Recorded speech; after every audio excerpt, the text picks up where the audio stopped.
Hello, I'm Dr. Errol Billinkoff and welcome to the Billinkoff Vasectomy Center website. Before you come in for an office appointment, I'd like you to watch this video so that you will have a better idea of who I am and what I do. What I do are vasectomies, and lots of them. In fact, that's all I do all day long. Specifically, I use a technique known as an open-ended no-scalpel vasectomy, which I will explain in just a few minutes. This procedure has grown rapidly in popularity over the years. I have now done over 10,000 vasectomies, of which nearly a third have come from all over Manitoba and Western Ontario. That's a lot of vasectomies. This simple operation, which can be performed in less than 10 minutes, is done in the relaxed and casual atmosphere of our office. If you are considering a vasectomy, speak to a friend, relative, or co-worker who has been here. They will give you the best idea of what to expect. After reviewing my website and this video, you should write down any questions which you have and bring them with you when you come in for your office appointment. I will be happy to answer all of your questions. Let me begin by answering some of the most commonly asked questions. Firstly, what is a vasectomy? A vasectomy is a permanent form of male birth control. It can be reversed, but the chances of success are reduced with the length of time you wait after the vasectomy. In other words, if it is reversed within 1 year, the chances of success would be reasonably good. But if you wait 5 to 10 years, chances are not good at all. Also, a vasectomy reversal is not insured by Manitoba Health, and it could cost several $1,000s to have your vasectomy reversed. To understand how a vasectomy works, let's review the anatomy of the male reproductive system. Sperm cells are produced in the testes and then are stored for about 2 months in the epididymis gland where they mature. During intercourse, muscle contractions move the sperm from the epididymis gland through a tube-like structure called the vas deferens. As the sperm travel through the vas deferens, they mix with semen produced in the seminal vesicle and the prostate gland. When orgasm occurs, sperm and semen are moved together through the urethra and are eventually ejaculated through the end of the penis. When a vasectomy is performed, a small section of the vas deferens is usually removed and the ends are blocked in various ways, preventing any sperm cells from being released into the ejaculate. Unlike this animation, I do not block the lower end of the vas. The no-scalpel vasectomy was developed in China in 1974 by a Dr. Li Shunquang. It wasn't until 1988 that Dr. Mark Goldstein, a urologist in New York, became interested in this method. He traveled to China to study this technique, then began teaching this method to physicians throughout the United States with the Association for Voluntary Surgical Contraception. I was trained to perform the no-scalpel technique in Ottawa in 1992 and was one of the first doctors in Canada to use this method. Hundreds of doctors throughout North America are now using this technique.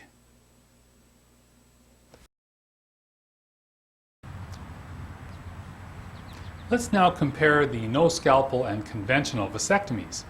In a conventional vasectomy, a scalpel is used to make a cut on either side of the sac until the passageways or vas deferens are found. They are then lifted out, cut, blocked off, tucked back inside, and then the skin is sewn up. The new method does not require the use of a scalpel or stitches. 2 new instruments were designed to make it possible to perform the procedure quickly and easily through a tiny opening in the center of the sac or scrotum. Freezing is used to numb an area the size of a dime in the center of the scrotum. The passageways are then frozen using the same needle. The freezing takes effect in less than a minute. Once the freezing takes effect, the operation is virtually painless. The no-scalpel procedure allows the surgeon to get to the tubes without incisions. Local anesthetic is first given to freeze the skin in both vas deferens. Next, the tubes are located just under the skin of the scrotum. A specially designed instrument is used to grasp the tube in the middle of the scrotum, while a sharp-tipped instrument is used to pierce the skin, then gently stretch a small opening through which the first tube can be exposed. The vas is lifted out and blocked through this opening.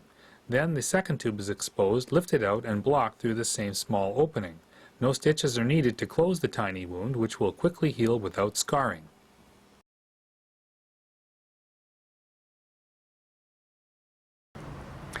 Many patients ask me how the passageways are blocked off.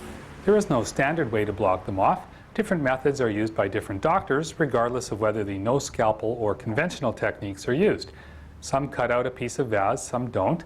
Some tie off the ends with a stitch, some use a metal clip, and some burn them with cautery. Some even use a combination of these techniques. I use a technique known as an open-ended vasectomy. To demonstrate this technique, I've chosen cable wire to represent the vase. Imagine that these sections of cable represent the vase, with this being the upper end and this being the lower end attached to the testicle. There is an outer sheath and an inner tube, or a tube within a tube. I first make a slit in the outer sheath, exposing the tissue overlying the vase. This tissue contains tiny veins and is gently stripped away, leaving a small section of vase, shown here in white. I cut out a half-inch piece of vase.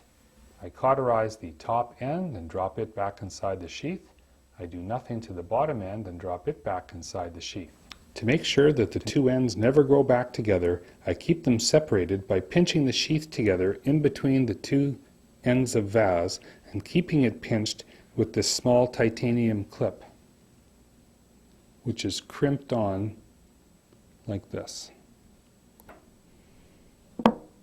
This creates a permanent barrier between the two ends and reduces the chances of them growing back together. This is an actual titanium clip which I use to apply to the vase. The reason the lower vase is left open is that if it is closed, a back pressure into the testicle can be created, and a small number of patients will have chronic pain and may even require a second operation to correct this. But if the lower vase is left open, this chronic pain is unlikely to occur and the operation is equally as successful. The sperm, which is microscopic, just dissolves and is reabsorbed into the body in much the same way as any bruise disappears, as the blood cells under the skin are reabsorbed into the body. Although the clips stay in permanently, you will not even be aware that they are there. And no, they won't set off the metal detector at the airport. Some patients are pretty nervous about the tiny needle used to freeze the vase because they don't know what to expect. Well, first of all, the skin of the scrotum is not very sensitive. It's a lot like the skin of your elbow. You can probably squeeze the skin as hard as you like and it doesn't hurt. Secondly, it's a tiny needle which is inserted just under the skin of the sac upwards towards the groin and away from the testicle. Most patients describe it as being similar to a needle from the dentist. Of course, no operation is 100% guaranteed. The failure rate amongst physicians performing vasectomies will obviously vary depending upon training, technique, and experience. My failure rate is about 0.1 to 0.2%, or only about 1 or 2 cases for every 1,000 performed. In a study comparing the complication rates for both methods of vasectomy, the complication rate for the no-scalpel vasectomy was found to be 10 times lower than with conventional vasectomy. With the no-scalpel technique, the risk of significant complications is less than 1%. Many patients ask if they really have to take it easy for a whole week. Aren't 4 or 5 days good enough? Well, for some patients they are, but for some it's just too soon. It's impossible to know who will need longer to heal. No patient is 100% healed after a week. Most patients are about 80% healed after the first week and can manage their usual activities. The remaining 20% of healing can take several weeks after the surgery. If your work or recreational activities involve standing, lifting, or straining, you should arrange to avoid those activities for 1 week. If you return to those activities sooner than 7 days, you are increasing the chances of getting swollen and sore.